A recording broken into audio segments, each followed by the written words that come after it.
అదేవిధంగా రంగారెడ్డి ప్రధానంగా, ఖమ్మంలో కొంత భాగం ఉన్నప్పటికీ కూడా ప్రధానంగా పాలమూరు, ఆ తర్వాత నల్లగొండ, రంగారెడ్డి, కృష్ణా బేసిన్లో ఉండేటువంటి జిల్లాలు. ఇక్కడి ప్రజల జీవనాధారమే కృష్ణానది.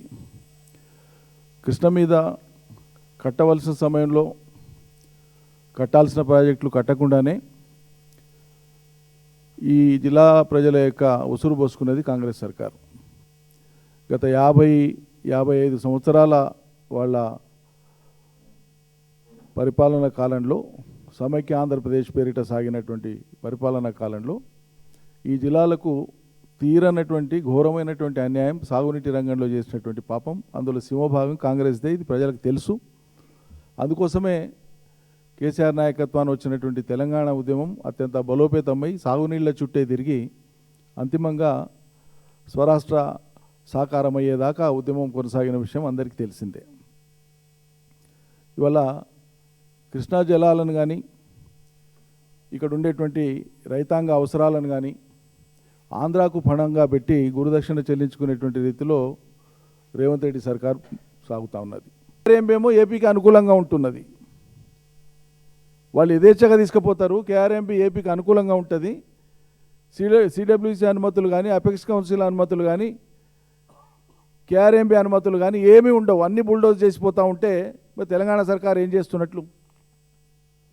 ఈ పరిస్థితులలో ఇది ఇలా కళ్ళ ముందు మనకు కనిపించేటువంటి పరిస్థితి ఇది ఉంటే, ఇలా తగుదనమ్మా అన్నట్లు సిగ్గు ఎగ్గు లేకుండా జిల్లాలో ఒక మంత్రి, కొంతమంది శాసనసభ్యులు వేసుకొని అంతా అయిపోయినాక చేతులు కాలినాక ఆకులు పట్టుకున్నట్లు మేము హెచ్చరిస్తూనే ఉన్నాం.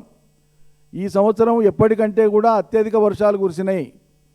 అత్యధికంగా కృష్ణాలో నీళ్లు బారుతూ ఉన్నాయి.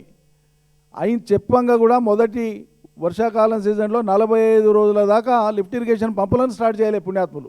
ఏంటికి స్టార్ట్ చేస్తలేరంటే వానలు పడుతున్నాయి కదా స్టార్ట్ చేస్తలేమని. ఒట్టి వానలు పడితే వరి పంటలు పండవు, కాలువల ద్వారా నీళ్లు పోతే పండుతాయి. 45 రోజుల కాలయాపన చేసినారు లిఫ్ట్ ఇరిగేషన్ పంపులను స్టార్ట్ చేయడానికి, కేఎల్ఐవి ఇతర పంపులు కూడా స్టార్ట్ చేయడానికి.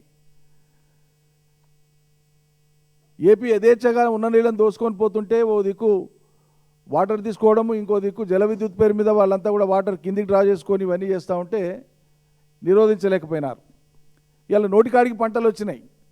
మేము 2 వారాల ముందే హెచ్చరించినాం, ఫీల్డ్కి పోయినాం, చూసినాం, ఇవన్నీ చెప్పినాం. ఇప్పుడు వాళ్ళు ఏం చేస్తున్నారు?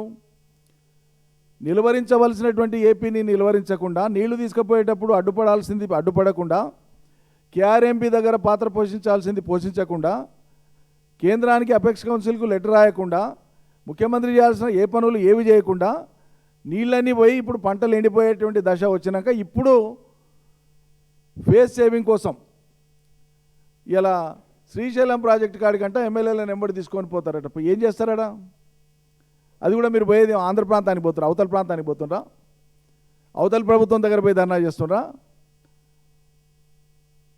మన రాష్ట్ర పరిధిలో మన పరిధిలో ఉండేటువంటి ప్రాజెక్టు కాడికి యువతల పక్కల పోయి అక్కడ ఉండి తమాషా చేసి ప్రజల్ని ఎవరిని మీరు ఫూల్ చేయాలనుకుంటున్నారు?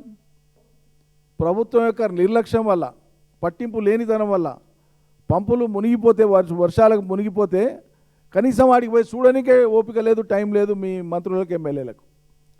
ఇరిగేషన్ శాఖ మంత్రి అనేక విమర్శల తర్వాత ఒకనాడు వచ్చి అది కూడా పంపుల దాకా పోకుండా దూరం నుంచి అటు నుంచి అంటే బయట నుంచి బయట వెళ్ళిపోయాడు.